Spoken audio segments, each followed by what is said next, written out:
예, 전북 익산갑 출신의 민주당 이춘석 후보입니다. 우리 후보자님, 네.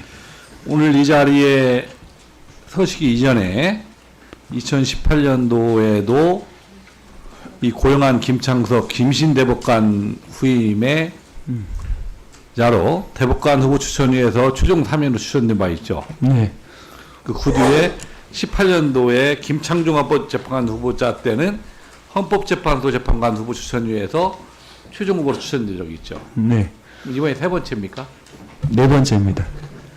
예전에 부산 가자봉 재직 당시에 2017년도에요. 이상훈 박병대 대법관 후보 할 때 그때 추천됐습니까? 아니고요. 그 김상환 대법관님 될 그때도 또 최종적으로 후보였어. 그 이번에는 그럼 4수째 하는 겁니까? 네, 네 번째입니다. 그러면 대법관도 추천된 적이 있고 헌법재판소 재판관도 추천된 적이 있는데 본인이 지금까지 걸어온 길에는 어떤 게 더 잘 맞는다고 생각하세요? 제가 지금 청문회 하는 입장에서 그런 말씀 드리기는 좀 주제넘다고 생각합니다. 그래요? 제가 말씀해 드릴까요? 저는 후보자가 이 현직 대법관과 헌법재판관을 통해서 지금 유일한 지역법관 출신 이건 아시죠? 네, 알고 있습니다. 그리고 수도권 중심지를 탈피하고 인사 말씀의 지역 균형 발전에 대한 강력한 의사 표시를 하셨어요. 그런 의미에 있어서 저는 헌법재판관 후보자로 추천된 것을 저도 지역국회의원의 한 사람인데 진짜 환영하고 기대하는 바가 크다 하는 말씀을 드립니다. 아주 구체적으로 말씀을 하셨더라고요. 후보자 인사 말씀에 지방에서 살다 보니까 우리나라의 자원이 수도권에 집중되어 있고 중앙 집권을 위하여 지방에 거주하는 국민의 뜻이 충분히 반영되지 못하고 있다. 이걸 절감한다라는 말씀을 하셨어요. 네. 이런 걸 어느 때 느끼셨습니까? 암인데 그 가까운 데 있는 병원에 갔더니 그 암 진단을 받았는데 서울에 있는 대학병원에 가서 해보니까 암이 아니었다. 결국 암이 아닌 겁니다. 또 그 반대의 경우도 있습니다. 그래서 지방에 살면 이 생명조차도 이렇게 차별 취급을 받는구나 그런 이야기를 들었을 때 절감했습니다. 그리고 후임자 인사 말씀에 구체적으로 헌법 조항들도 들었어요. 지역 간의 균형 있는 발전을 위한 지역 경제 육성 문화든가 여러 가지 헌법 조항을 들었는데 근데 현실은 저도 삼선 의원이 됐는데 현실은 이 수도권과 지역 간의 격차를 극복하기도 어려울 뿐만 아니라 더 갭이 늘어나고 있다. 특히 4차 산업혁명이 늘어나면서 더 수도권의 인재가 몰리고 경제가 몰리는 부분들이 있습니다. 그래서 이 격차가 자꾸 벌어지고 있다는 느낌을 지울 수 없는데 후보자는 어떻게 생각하십니까? 저도 그렇게 생각합니다. 그래서 이게 어떻게 이걸 해결할 것인가 하는 고민을 많이 하는데 정말 해결책을 찾기가 어려워요. 가슴이 아파요. 그런데 제가 이 서울과 지역 간 격차를 줄일 수 있었던 기회가 한 번 딱 있었다. 그런데 그걸 하지 못했다는 이 여한이 좀 남아요, 사실은. 2004년도에 세정시 행정수도 이전에 대한 현재 판결 기억하시죠? 네, 합니다.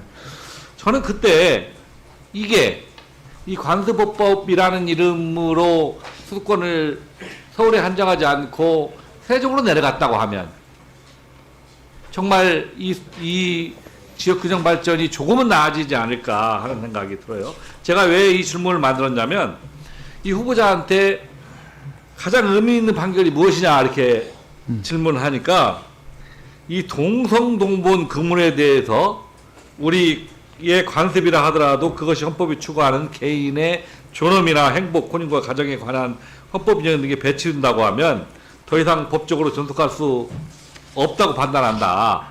그래서 그걸 천명하는 데에 대해서 큰 의미를 가지고 있다라고 말씀하셨죠. 네.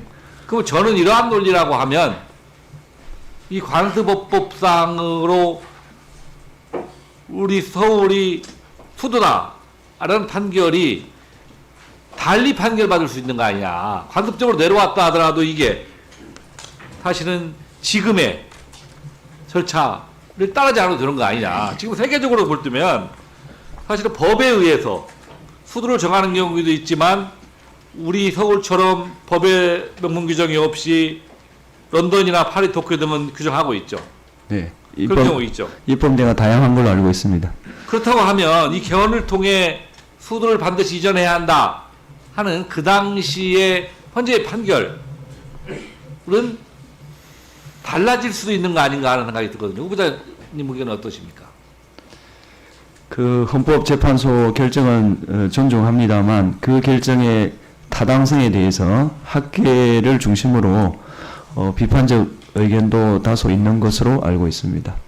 그래서 후보자가 헌법재판으로 선다고 하면 n분의 1의 결정권을 가질 수밖에 없지만 그게 소수일지라도 이 국가의 균형 발전 그리고 대한민국의 미래라는 측면에서 이 변화하는 그런 관점을 저는 헌재에서 지속적으로 내줘야 한다. 그 결정이 다수설이 아니어서 결정되지 않는다 하더라도 소수의 소수설이라도 그런 의견을 계속해서 내고 그렇게 해야만이 난 국가 균형 발전이 이루어질 수 있다고 생각을 합니다.